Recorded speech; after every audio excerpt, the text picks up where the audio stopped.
ஏன் தெய்வத்துக்கே மாறு வேஷமா, மகாராணிக்கு இங்கே 7 வேஷமா. பிளாஷ்பேக். ஏங்க நம்ம பிள்ளைங்களுக்கு பிள்ளை குட்டின்னு ஆயிப்போச்சு. நம்மகிட்ட இருக்கிற சொத்தெல்லாம் நம்ம பிள்ளைங்களுக்கு பிரிச்சு கொடுத்துடலாங்க. நீ சொல்றது கரெக்டா முத்து.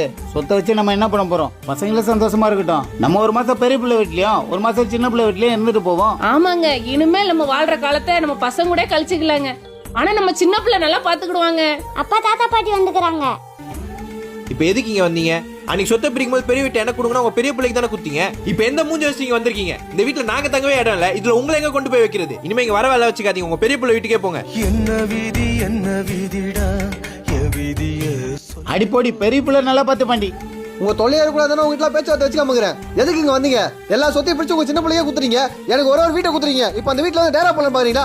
இதை மட்டும் முன்னாடி பாத்துருவாங்க. எனக்கு சோற போட மாட்டேப்பா. தயவு செய்து கேக்குறீங்க, வராதீங்க, போயிடுங்க. மாசத்துக்கு பள்ளிக்கூடமா, அட பாடம் கத்து பாசம். மாமா பசிக்குது மாமா.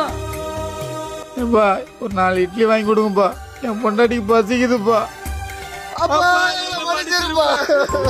செத்து போழச்சி நம்ம பெத்து எடுப்பா, அட ரத்தம் முறிச்சி நித்தம் பால கொடுப்பா.